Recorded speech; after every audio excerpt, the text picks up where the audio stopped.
hablar precisamente de esos pseudointelectuales que así pasarán a la historia. Que hoy, Ricardo, nos plantean como los hombres y mujeres que detentan la academia y el pensamiento en México. La clase intelectual que es la que nos puede orientar y guiar en medio de la oscuridad, y que no es así, que son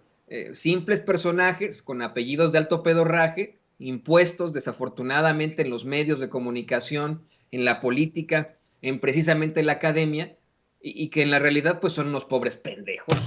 como el tipo Oscar Gastelum, quien estoy convencido tienes más información sobre él. Hoy el presidente López Obrador calificó de vulgaridad mental y deshonestidad intelectual que Oscar Gastelum, a quien tienen como intelectual, entre comillas, ¿no?, de la revista Letras Libres de Enrique Krause, lo acuse de construir un narcorrégimen militarizado, tomando en cuenta que pues el palero en sexenios anteriores de Héctor de Mauleón difundió en el Universal un supuesto cable secreto del gobierno de Estados Unidos que hablaba de vínculos de Américo Villarreal con el crimen, pero que el propio embajador Ken Salazar desmintió. ¿Qué opinas de esto, querido Ricardo Sevilla? Querido Toño, pues mira, estos personajes están dejando una estela con olor a azufre, son personajes que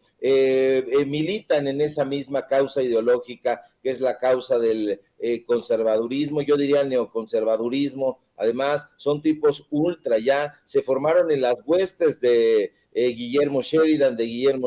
Prieto, este personaje que fue director de la Fundación Octavio Paz, y Oscar Gastelum junto con Julio Trujillo forman parte de las huestes de Guillermo Sheridan, este sujeto que también le cargó la maleta a Octavio Paz. De hecho, el propio Emilio Azcárraga Jean lo nombró en su momento director de la Fundación Octavio Paz, y ahí daban cursos no de poesía sobre Octavio Paz, el poeta de Mixcoac, no, daban cursos ideológicos, daban cursos donde entre ellos mismos se cachondeaban, entre ellos mismos se deferían, se tributaban, y pues bueno, ahí teníamos entre esos cursos a Gastelum, teníamos a Christopher Domínguez Michael, a Aurelio Asiain, ahí justamente en la calle de los Presidentes, así se le conoce, en el corazón de Coyoacán, en Francisco Sosa, donde tenía sus instalaciones la Fundación Octavio Paz, nada más ni nada menos que con el dinero de los empresarios, con el dinero que además le quitaron al pueblo de México, porque fue a través de fundaciones de la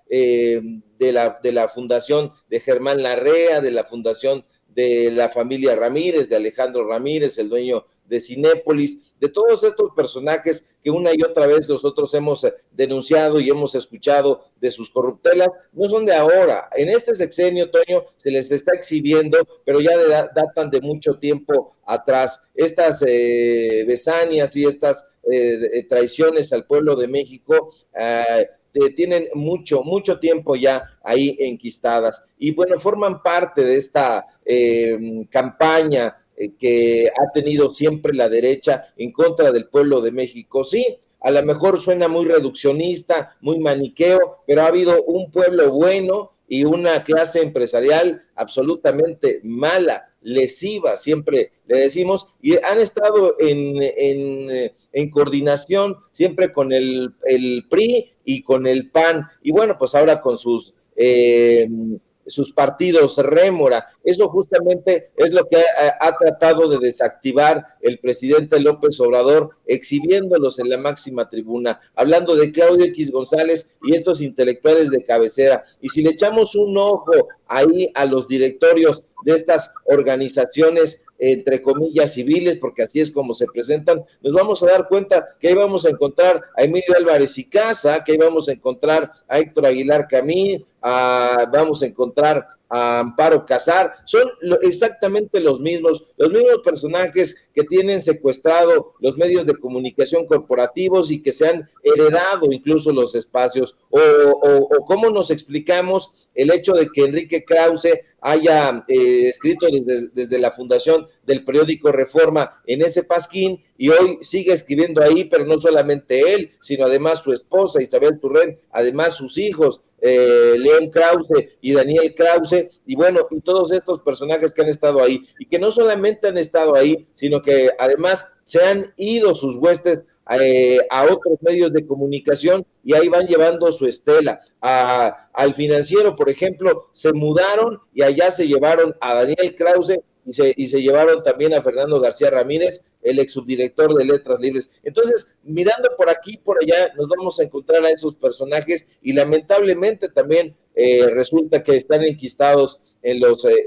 medios estatales. Habría que hacerle un llamado, o yo le haría un llamado a Genaro Villamil y preguntarle qué está pasando. Ya pasaron 4 años y vimos ahí a Gibran Ramírez enquistado, vimos a estos personajes golpeando en la Cuarta Transformación a las primeras de cambio, y bueno, son los intelectuales que está tratando de exhibir y exhibir muy bien el presidente López Obrador. En el caso de Gastelum, te digo, es un sicario de poca monta, es un personaje que se formó en las huestes de Guillermo Sheridan, este sujeto que está ahí luchando en contra de la sensatez y teniendo una batalla descarnada en contra de taxistas, de vendedores ambulantes, del pueblo, pues, de la gente que lucha y que lucha por la sobrevivencia, pero que adicionalmente alimenta las estúpidas páginas de estos mequetrefes. Sí, en definitiva, y quieren poner en el mismo saco, en el mismo nicho, deja tu saco, en el mismo nicho, en esa capilla de los intelectuales, a tipos que, bueno, pues están muy, muy lejos de la intelectualidad y que lo demuestran con su forma de hacer planteamientos, como es el payasito de la tele Jorge Ramos. Y le voy a pedir, querido Ricardo,